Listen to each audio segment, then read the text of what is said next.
time today. However, what I want to do is answer questions, live questions about anything or anything about how music works or some things that had you stumped. If you wanted me to demonstrate something.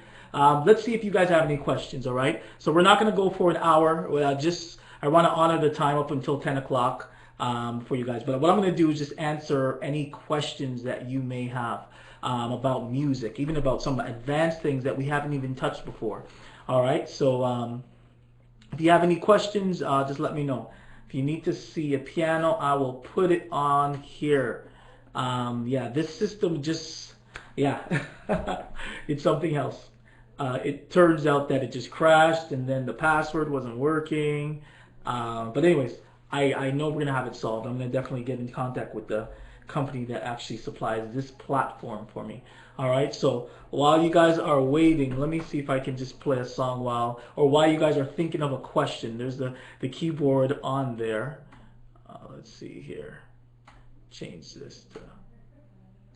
Okay. All right. So Aswal. Okay, where to start? When you want to play chords with the left hand. Okay. Okay. When to start? Okay. When you want to play chords with the left hand. Okay. Well, I'll answer that a couple ways. Is when you practice. Okay, so when you want to play chords with the left hand. Okay. When you're actually playing. So, for example, if you have a bass player that's playing with you, then yes, you won't necessarily have to play. You won't have to play, let's say, roots or little bass lines with your left hand, but you can actually play a little bit of chords because if, let's say the progression was, 1, 4, 5, 1. So 1, 4, 5, 1, right? So this is basic, 1, 4, 5, 1, all right? However, let's say we have to play that 1, 4, 5, 1 as well again. However, we'll think that let's say the bass player is there. However, it's going to free your hand up here. So 1. So what happened, let's do this, is that this hand I was able to play my chord, let's say 4, my 5, and then the 1, and this hand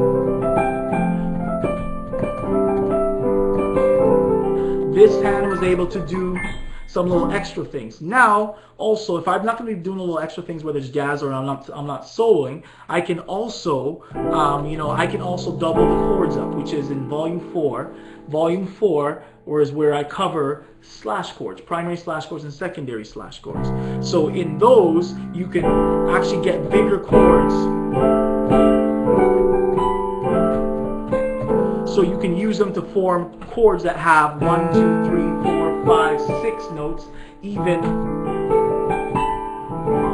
So you can have even bigger chords because you have, I guess, more fingers to work with in terms of your chords. So your left hand, you want to actually, when you're practicing, and as you'll know through the system, you'll know that I practice all chords 3 ways. Right hand chord, left hand plays the root. Then left hand plays the chord, right hand plays the root, and then the other way is both hands play the chord. Now you got to do the same thing with every chord. So for example, if you guys are there, I know that in the original webinar, I said that we're going to be covering, make sure you're in front of your piano. So if you're in front of your piano, we're not going to let that go to waste, okay? So this is what we're going to do. We're going to actually play a C major 7. So that's just a C major triad with the 7, which is the major 7, which I call in that key, all right? So what we're going to do, we're just going to go according to the circle of fourths, okay? And we're going to go and play every chord. However, we're going to try it first with our right hand playing the chord and then a left hand playing the chord. And then right hand and then both hands playing the chord. All right, so it would be like this. All right, so let's try it. I mean, if you're in front of your piano, hopefully you can do it. If not, you might have to touch the screen, okay? So major 7, so that means that chord has to be the same in every single key, okay? I know you guys know that. All right, so 1, 2, 3, 4, 1, and 4 times each.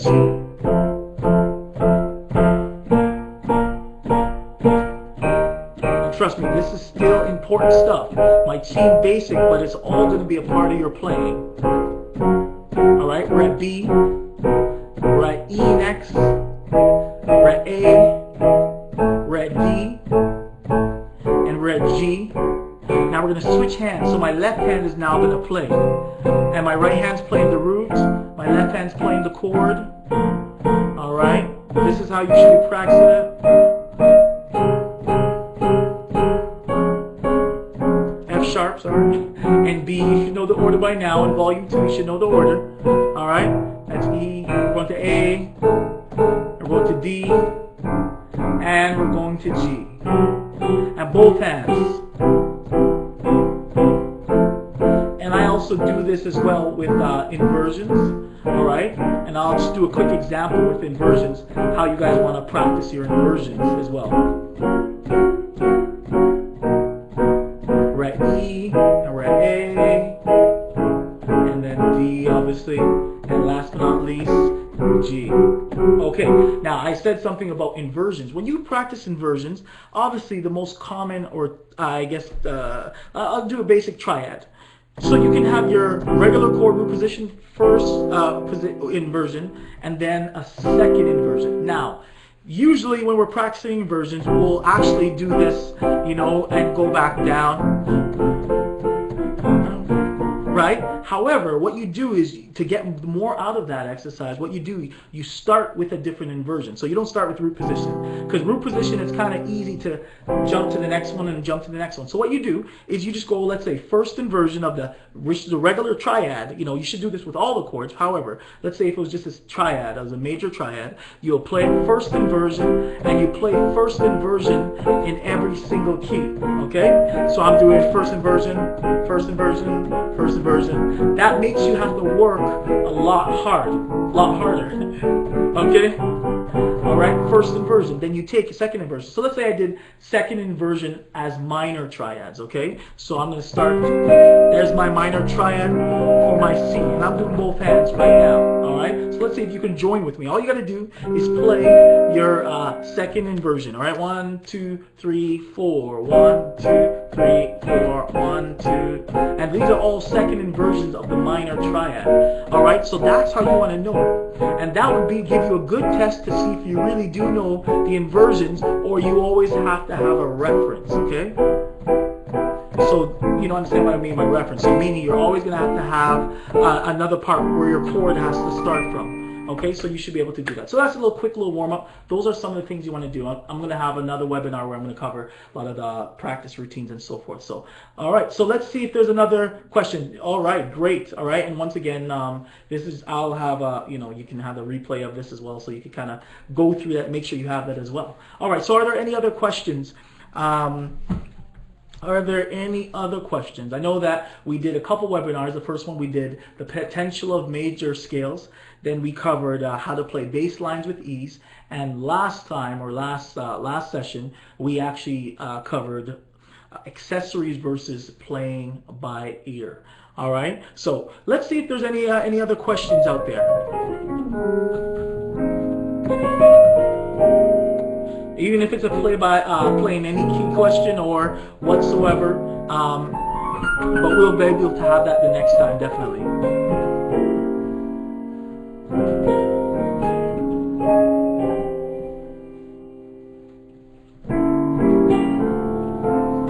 Okay, how about this? Okay, let's see. I don't see any questions there, so maybe I'll have to do some of the questions. How about that? Maybe let's do a little test. How about that? Let me ask you guys this. Okay, we were about to obviously go into playing in every key.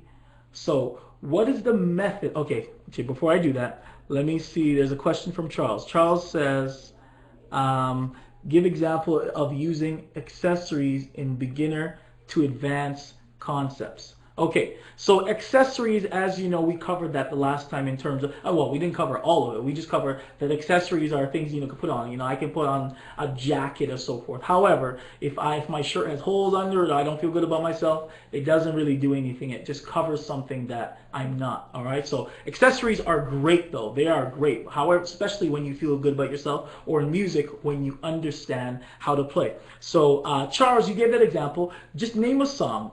Name a song, and then I'll do an example of accessories added to it. So put me on the spot, Charles. Okay, so name a song that I can start with, and then we'll see if I can actually put it in. I'll use some of the accessories that you can expect as accessories that I'm going to expect from you guys. Okay, anointing fall on me. So let me just make sure it's the right song. So.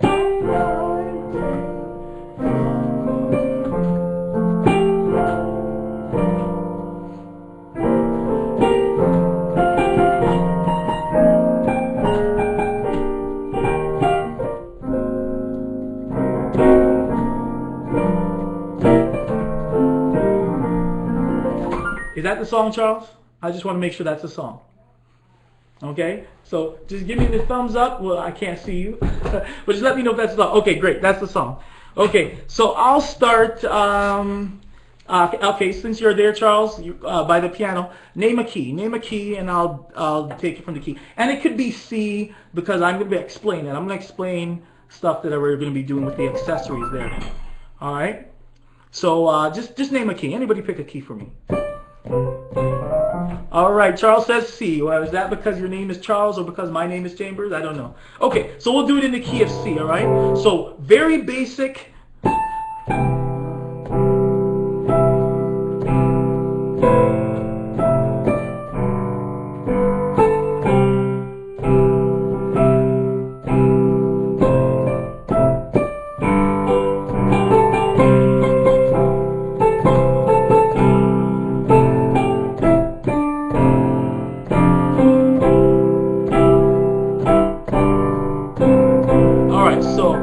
No accessories, very basic. However, if it was total beginner, was playing that and knew when to change, I would say you are very advanced, okay? Because for you to do that means you understand music, okay? And that's one thing. I knew how to use a 1, a 4, and a 5. So it's just as I learned by listening to tapes and CDs and so forth, I learned more accessories than by the time I learned them and I knew how to play by ear, so I find them out and I understood how music worked, I would just apply them. So it was almost like Robert became a lot better or known overnight, but it wasn't overnight. I understood how to play. I could play in every key, and I understood how to play 1, 4, and 5. So basically, every song that you have out there can be boiled down to a 1, a 4, and a 5. Doesn't matter how complex it may seem. I guarantee we can strip away all the accessories and principles and all these different things and find a 1, 4, and a 5 for a reason.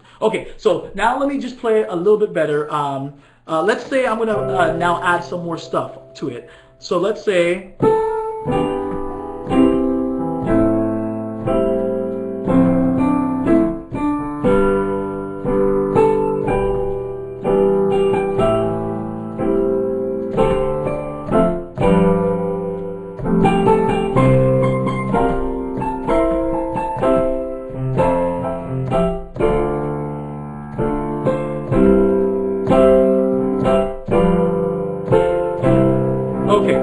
So let me explain exactly what happened. So at the beginning, I went like this. So instead of starting here, I went to... Alright, so basically, I went to my E and then to my A, which happens to be what numbers, guys? Okay, so you're going to type it in as numbers. Okay, so I went to my E, as in choice of chords, to my A. Alright? And let me see if I can type it in once I get the answer. Alright, thanks, Sean. Yes, I went to my 3 to the 6. Now, here's my question, guys. What is the reason why I could choose a 3 and a 6? Okay? Can somebody give me an answer? Okay? And I'm going to wait about 1 minute, and then I will give the answer if I don't hear it, because I know you guys are doing great. You guys have the system, so you know exactly what to expect, okay? Where's my text box? Okay, circle of fourth as well. It is a circle of fourth in terms of the 3 to the 6. However, there is another reason, because you started on the 1. I really like those answers. I heard circle of fourth, and I heard because you started on the 1, and you guys are both correct. Exactly. Okay, so what happens in music is when you mix a couple principles together, all right, then they sound good. However, there's still one more piece I want you guys to know. Okay, you said the 3 to the 6 as well. You are correct, okay? And it's a circle. So actually, who said 3 to 6? Sean T said 3 to the 6 as well. You did say circle of fourth. You're correct, exactly. And then Sean, you also said it started on the 1. Exactly. Now, how did I know there's one more piece that's missing, okay? I cover in volume 3, guys. In volume 3, on CD number 3, I cover a principle that really tells us when we should change, okay? And just in case you don't know, okay, the principle I'm going to type it for you. Reveal this principle for you. Here it is. It's called, I'll tell you. Oh, thank you, Sean. All right. I love when people know their stuff. Indicator notes. Exactly. Exactly. It's called indicator notes, guys. Indicator notes. Okay. So they basically let us know what we should play, whether it's 1, 4, 5. Exactly. So the indicator notes is really what told me what to do. So, and the melody goes.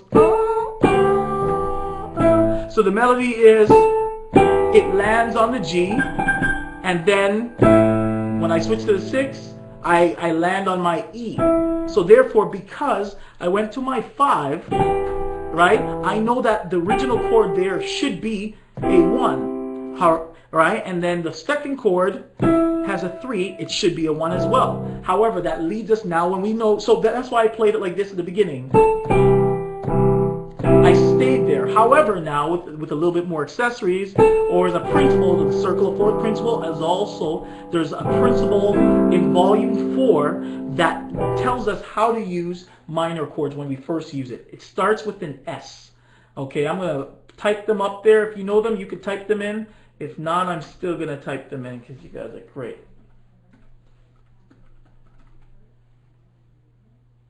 Okay, so in volume 4, I cover this principle, and I cover it around CD number, end of 3, no, it's probably CD number 4. Okay, okay, so here's a principle. The principle is known as substitutions, guys. Substitutions. Once you know the basic chord, all right, now you can do substitutions. Okay, so when we talk about substitutions, what can you substitute for a 1 chord? What's a chord that what's the chords that you can substitute for a 1?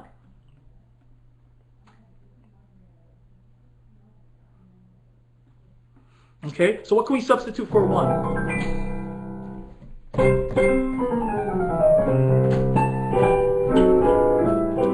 All right. Okay. All right. So let's see what we got. Let's see the answers. My thing is low. Okay. Now, how would you apply other ideas in to the 3 and 6? I'm going to show you in a second. I'm going to build up to it. All right. And as well. Okay. No problem. 3 and the 6, exactly. 3 and a 6, exactly. You can substitute the 3 and the 6. So basically, I put it in there. So I could have also done this. I went to the 3, to the 6. I could have went to the 6.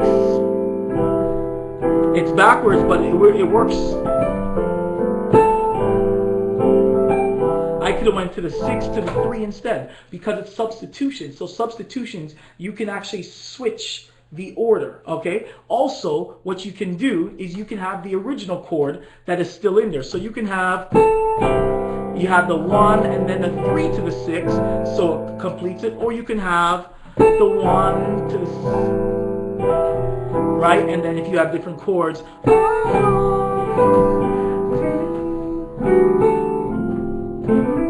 okay, very good. So that's why I did that. All right, now I'm going to show you how to get other things. But once we have this foundation, we're going to be able to get some other stuff. So if we have,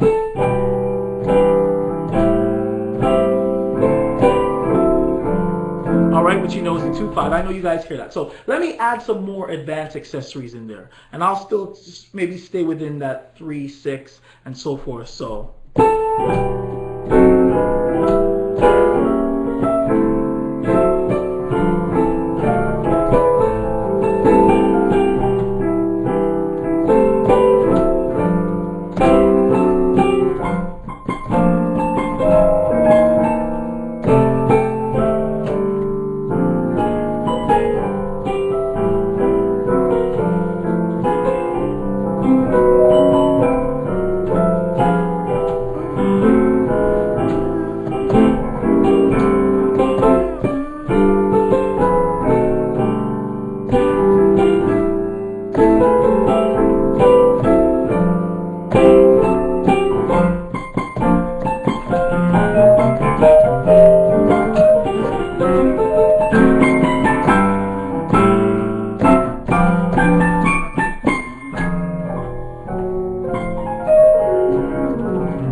Alright, so those are a little bit of some little more accessories. Now what I do, I use a combination of the diminished principle in there, a combination of hoots, which is understanding the musical pathways and so forth, and I use a combination of substitutions, sus4s. I pretty much use everything, but what was the guiding factor on how I did it was I allowed the melody to be at the top, and that's what I cover on CD5, is how to play progressions with melodies, especially if you're playing solo piano that you have to hear the song, right? I kept the melody at the top. However, because I understood different principles, and I kept it, so I kept, let me just show you guys what I did here. All right, so if I had, all right, this comes in after. Okay, so let me tell you what I did there, okay? Because I know that you guys are gonna be able to play in every key, so you can use it. So if I went, basically I played first, okay, hold on, let me just do it like this. I think I can type it. I had my 3 minus 7, or I have my 5 over 3. Okay? I have my 5 over 3 for the 3 chord. Now, what you can also see as well is that I know I have a 5 over my 3, which is, if you put them all together, did you do a 3-step clone? You're seeing. You remember the approaches, okay? I chose an approach, which is what I was going to teach you right now, okay? So it's not necessarily a 3-step climb. It was actually, oh yes, it was type of 3-step climb, but it was more 2, because I was already at the destination chord. So I'm at my destination, which is my 3. However, then I went there, okay? Okay, which is what we're going to learn right now. So the chord that I used there, or that step, when I walked up to, because you guys can't see my face. Here's my face. Okay, the step that I walked up to was the approach. However, I used an approach using diminished chords. That's why I say all you have to do is understand principles. Okay, so when I was at the 3, all right, the chord, first chord, let me type it up there. I want you guys to get the most out of it. And actually no, I'll put the piano back on, sorry. All right, but though I put it on here, I want you guys to make sure you're always grabbing stuff, and if you do, you got to do it in every single key, okay? So let me just type it here. So I'm going to use Roman numerals, okay, guys? So I prefer to do Roman numerals. So it's 5 over 3, here we go. 5, okay, 5 over 3. Okay, there we go. Let's see if this is 5 over 3. Da, da. And then we have our 6, okay? However, I'm going to put in brackets what I did. You guys are going to like this one. This one's going to be a nice one for you. All right? I had here, which is, we're in the key of C first. So I'll put it like this. I have my F sharp, down, and then my G. Okay, here it comes. 10, 9, 8, 7, 6, 5, 4, 3, 2, 1. Okay, actually no, I got to give you this chord as well. I gotta give you this nice chord because without this, you'd be missing something. So I need another 10 count. 10, 9, 8, 7, 6, 5, 4, 3, 2, 1, and here it up. Oh gosh, I need it bigger for you. There, that's going to be a little bit bigger. Hopefully you can see that. Okay, so here we go. So on that one segment there, I had the 5/3. There's my chord, but then I used an F sharp diminished, and then a G sharp diminished, and then my 5/6. Okay? So if you're in front of your piano, you can try it. You have your 5/3, and then you have your F sharp diminished, G sharp diminished, and then a 5/6. Okay, now even though I have those on it, okay, now I did it like that on purpose, combination of numbers and also letters, so that you would have to, decipher it a little bit more. Okay, so what you have to look at is what type or what numbers are these diminished chords. All right, so for example, what number is F sharp and what number is G sharp? Okay, that's the first thing you should say. Okay? While you figure it out, or whether you're trying it or whether you're figuring it out,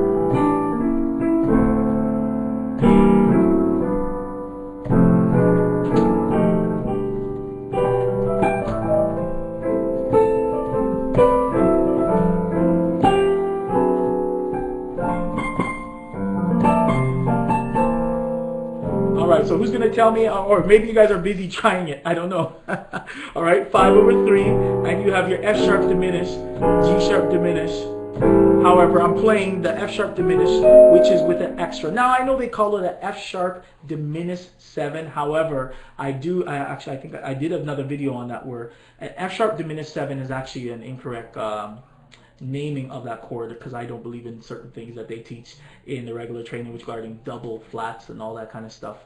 I understand the principle and so forth, but please do not use that. So anyways, I would call it a diminished 6, or I would call it a F sharp minor 6 if I were to put all 4 notes in there. Okay, so you have your 5/3, then you have your F sharp diminished, your G sharp diminished, and your 5/6. Now, all right, and we did that climb. Now the question is, why does it work?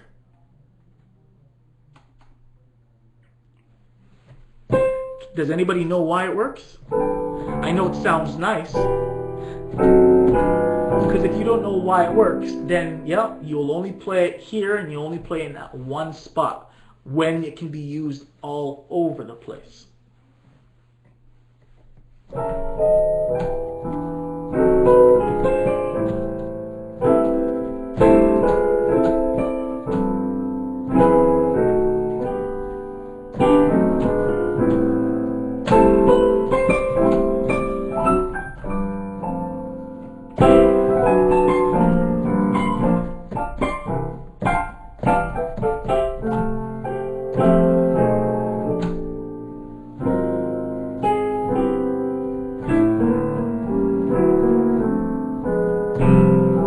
Okay, so let's say, now obviously it's going to be a lot easier if you're in front of your piano. So Sean, she says, how come you skip the half step from F sharp to G sharp?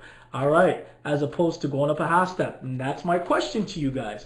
It works, but why does it work? All right, I skipped a step. Why would I skip a step? Okay, let's see if you guys can come up with an answer. All right.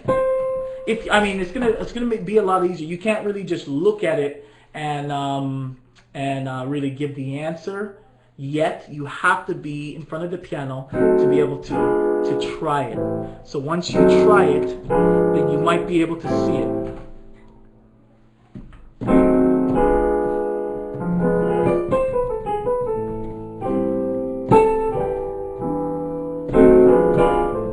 Okay, so it's like you're in D flat, Charles, you say. Let's see. Okay, Charles, you say it's like you're in D flat. So it's like you're in D flat. Okay, so if you say it's in D flat, but how would that justify playing an F sharp diminished and a G sharp diminished. I know that F sharp is the 4 in D flat and G sharp is the 5 in D flat, but how does it justify playing a diminished? A diminished chord is really not easy to use on your 4 and your 5th degree, right? At least not in those numbers specifically.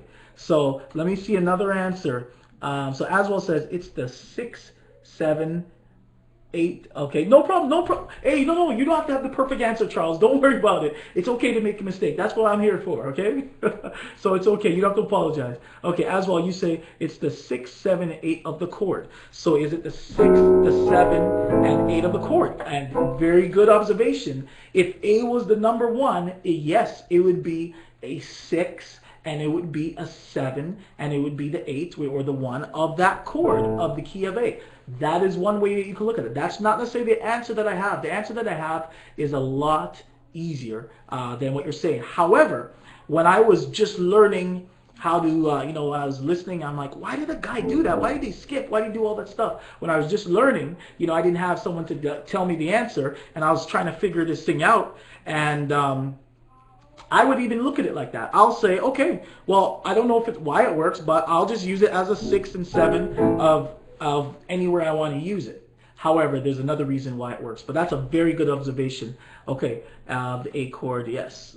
All right, so great observations, guys. Okay, so let me start like this.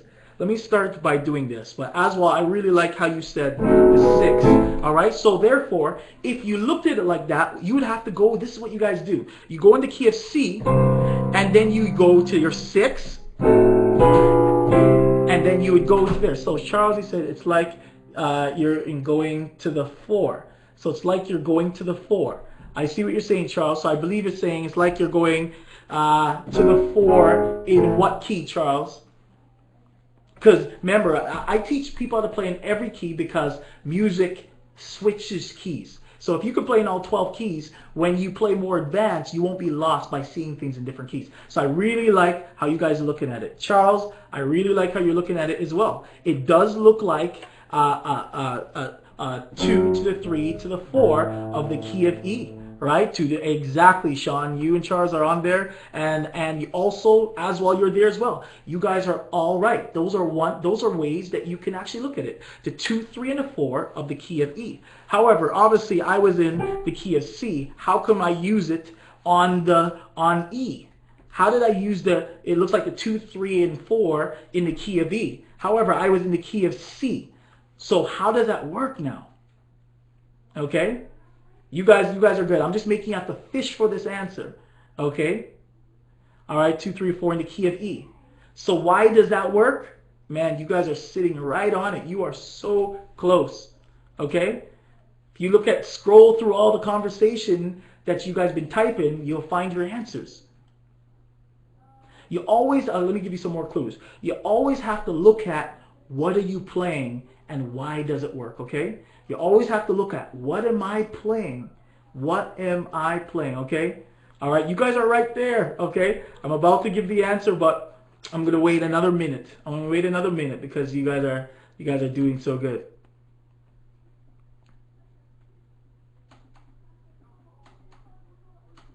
Let's see if someone can figure out. You guys are so close, okay? You are so close. Okay. So, and Sean says, okay, Charles says indicator, and is it because A is the relative minor of C? A is the relative minor of C, but it's not necessarily because A is the relative minor of C. I know that in the traditional system, they'll teach harmonic minor scales, and they'll also teach melodic minor scales. So I believe that's what you're saying, which is, they'll have the A, B, C, D, E, F sharp, G sharp, and then the A. But it's not necessarily because of those classical reasons and so forth. So here it is. You guys pretty much answered the correct answer, okay? And I'll break it down. Let me break it down like this. When Aswell, you did say it looks like the 6 and the 7 of A. Now, here's the thing. If it was the 6 and 7 of A, the 6, we know that it's a minor chord, so the 6 is a minor. Then we know the chord on the 7 is usually a diminished, right? Okay, so that would seem like it's there, but we didn't have an explanation for the six. And then when Sean and Sean and Charles, you guys said it's a two, which would be a minor, and a three, which is a regular minor. However, we played as diminished in the key of A. That would also work as well. However, it works simply because of where we're trying to get. Okay, that's why you guys are gonna love when I do Hoots is in volume 4. However, the more extensive part of it, like it's gonna take you the rest of your life to try and learn all of them, and so forth. But it's because we're trying to get to the 6. Okay, and if we're trying to get to the 6, where do we come from in the circle of fourths? In the circle of fourths, you want to get to your 6. Where do you come from? What's the note right before the 6? Okay, it's the third, Charles. Exactly. Sean is because he is a relative. Right. Okay, exactly. It's the third. And notice how you said you played. It's like a step up, or let me see. I'll get you. Charles, you said it is like you are going to the 4. Exactly. It's like you are going to the 4, and it's starting in the key of E. So it looks like a 1, 2, 3. If you guys go into volume 4, and at the end you're gonna see there's a booklet that comes with it, whether you have the download or the regular version. You're gonna see that I have something called the 1, 2, 3 hoot. The 1, 2, 3 hoot. Now this walk up, it was assuming, yes, that we switch keys, that the E became like a 1. All right, even though we're playing the regular chord that goes on the E, then it looks like the 2 and the 3 of that key to the A, which is a hoot. Okay, so you guys, that's how even a lot of the things we're going to be teaching on hoots, how they work. So that's why I was able to skip, because I'm not looking harder than a 1, 2, 3, 4, 5, 6, and 7 in whatever key I'm in. However, I know how to switch keys, and that's why the original webinar I was going to be doing was just making sure we're exercising how to do everything in every single key, because once you do everything in every single key, you start to see it. Music is not harder than a 1 to 7. If you see it harder than a 1 to 7, you're looking at it too complex. Okay, so you have the 3 exactly. That's why it works. So what do you do with this information now? You have to stop and say, that is great. I used it. Even if you said I used it, I was in the key of C, and then I was in the A. The key of, I was trying to get to my A, so I went to my E, and then I did my diminish, and got to my 6. What you have to do is now you got to go to the key of F. All right. So you go to the, and then you go. Okay, then you go to key of B flat. Key of E flat. Alright, A flat. Key of C sharp. Say B flat, same thing. And then you go to the next key, the key of B. The key of E. Key of A, key of A, D, and G, and then key of G. Excuse me. Okay, so that's what you do with the information. You take it and then you do it in every key, because this is what happens when you do it like that in every key. Does it take a little extra time? Yes, it does take a little extra time. However, what you gain from it is it's immeasurable. Because your mindset is now going to change. You're going to understand, you're going to see it in one place. However, when you see it in one place and you practice it in 12 keys, you are actually practicing it in 12 different places at the same time. So you're not only practicing it in 12 keys, you're also practicing it 12 different places. Okay, I know it's kind of tricky, but here, another webinar I talked about, I like to practice smart. I like to practice maximize the time, because a lot of times we don't have a lot of time. So I like to practice more than one thing at once. If I can kill 2 birds with one stone, I'll do it. So when I practice it in all 12 keys, even though I'm practicing it just to get to my 6, I know that I can use it to get to my 2. I know that I can use it to get to my 3. I'm already practicing those things because I'm doing it in all 12 keys. So that's why you got to be able to see it in all 12 keys. Okay, so that's my babbling. I mean, all right. right, so watch me. I'm going to use it. I'm going to do it a lot. Okay, so I'm going to show you. I'm going to use it pretty much as many places as I possibly can, just for the sake. I wouldn't necessarily suggest that you do that. However, it's good practice. Okay, so if I was doing that same thing.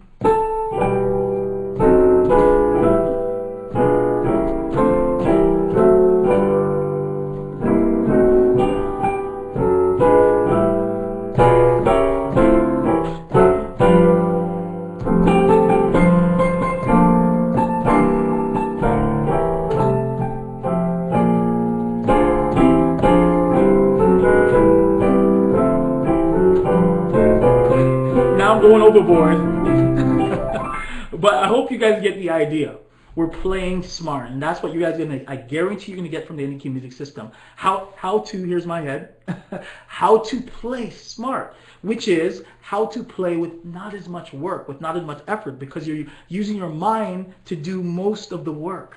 Okay, so that was a great question. Thank you, Charles, for giving me that the impromptu lesson and so forth. So I know it's 10:15. So do you guys have any other questions? I mean, I don't want to overload you, but what you got to do is just revisit this and just try it, and try it as many keys as possible. Not as many keys as possible, in all 12 keys. Okay, that's what you need to do.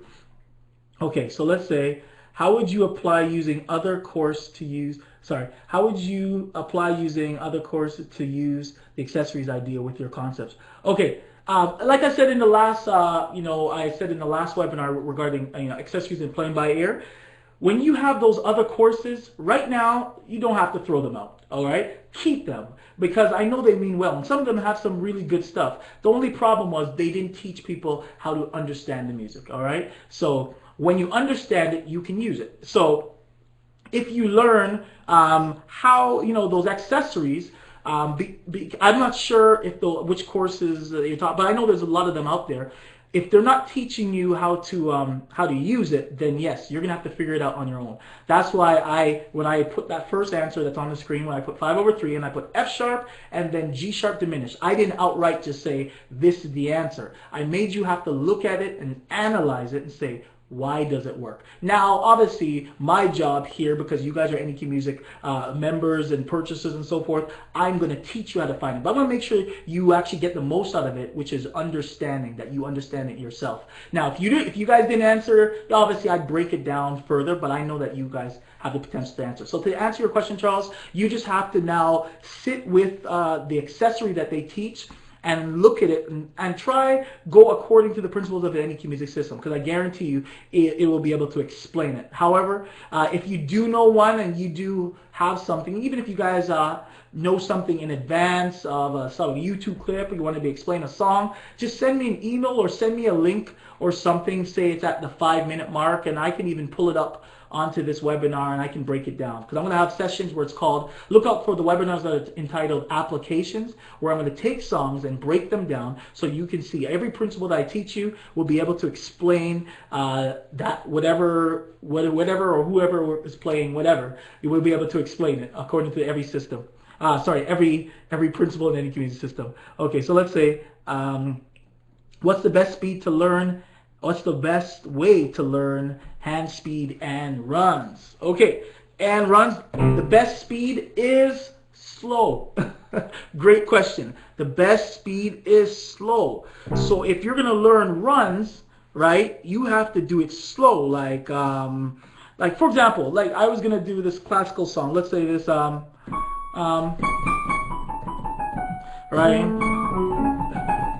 There's a little classical song. It has a little run like this.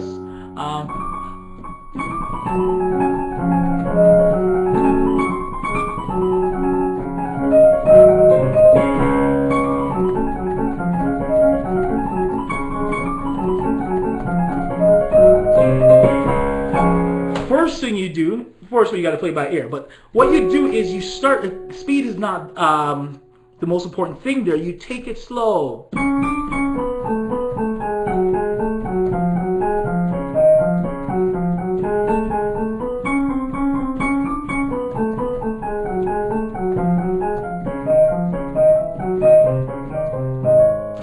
However, right? But before I do it fast, Sean, I do it slow. So what you gotta do it, you gotta do it slow in every key, and then the speed will come. All right. So then I'll be like, then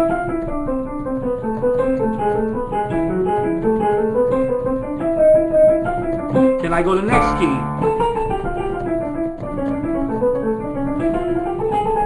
I'm speeding it up because for the sake of time.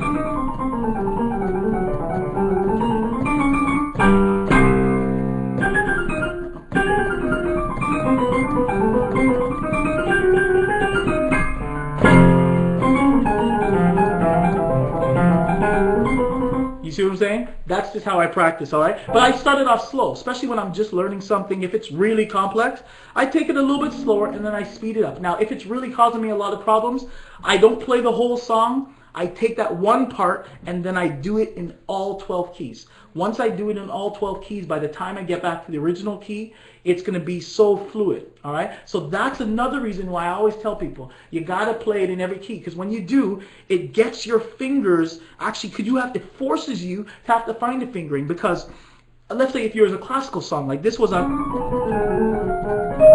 that was a classical song, and they only write it in one key, right? So, however, even if you learn how to read that, then when you obviously have the principles of the NQ music system, you take it now and you start doing it in every single key. And what you have to do, it forces you to have to try and find the fingering yourself. Now, that helps also when you know your proper fingering for your major scale. Then it's just natural, you'll be able to find the correct fingering. Okay, so hopefully I answered your question. Let me see, Sean has a question here.